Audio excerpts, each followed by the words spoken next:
Peace and prosperity be unto all who's listening to this audio podcast. I'm back with another episode. This is your girl, LaShaWright. Hey, how everybody's doing? Today we're going to talk about shadow work.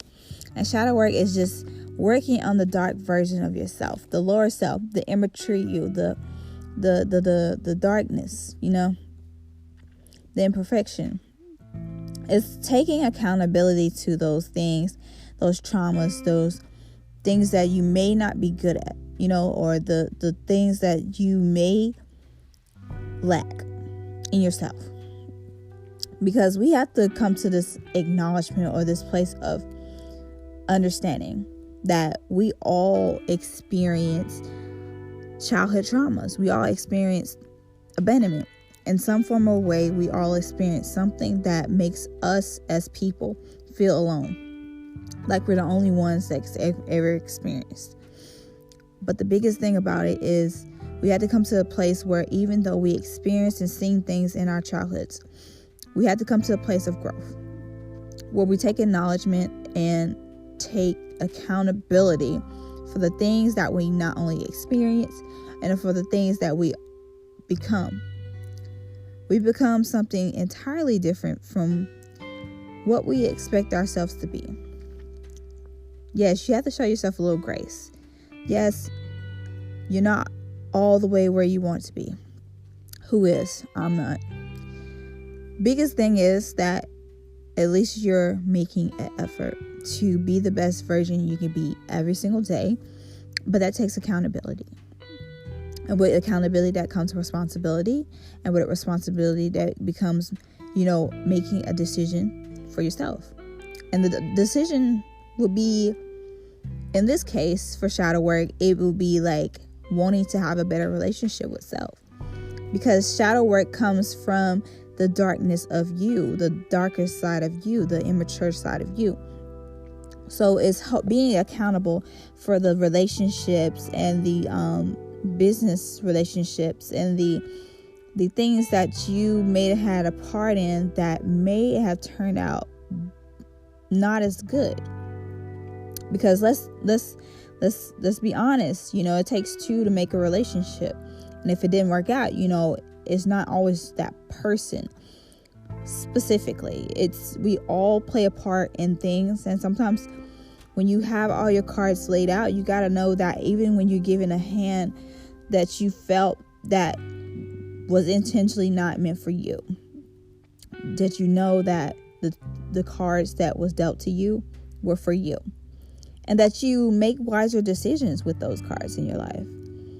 So the biggest decision when it comes to shadow work is identifying where the problems come from. Like where the traumas, the pain, or what triggers you, what makes you burn out, how certain things make you feel, how certain words make you feel, how certain behaviors make you feel, how does someone yelling at you make you feel. It's coming to this place with yourself where you can identify the things that you can go for and the things you will not go for. And that's setting a boundary, not only with yourself, but with others. And when you have that relationship with yourself to commit, set boundaries, and know what your worth, your value is, you put yourself in a position of having healthier, respectful, and abundant relationships. Deep connections and sacred bonds are hard to find and rare to find in people who matter. Now, we often look to the stars to find the moon, right? But sometimes the moon is right inside of you. And when you work on yourself and become that greater individual, you ultimately attract greater people. Sometimes you have to look in the mirror and realize that the person that you've been sleeping with is somewhat like you in some aspect, whether it be good and bad. We are a mirror projection of each other, reflecting both good and bad onto each other. So think of your companion, your business partners, your friends, your family, a mirror projection of you. And though you're like entirely different with totally different aspirations and ideas and dreams, it's because we are a part of our environment is why we have to come to this place of growing out of old behaviors, growing from traumas, growing from wounds, growing from pains, and really doing the work necessary to become greater individuals. So what is going to take? Well, it's going to take you acknowledging where these things come from, because you cannot solve a problem if you don't get to the root of the problem. I mean, you could solve it on the surface, but it will always be there. You have to identify it.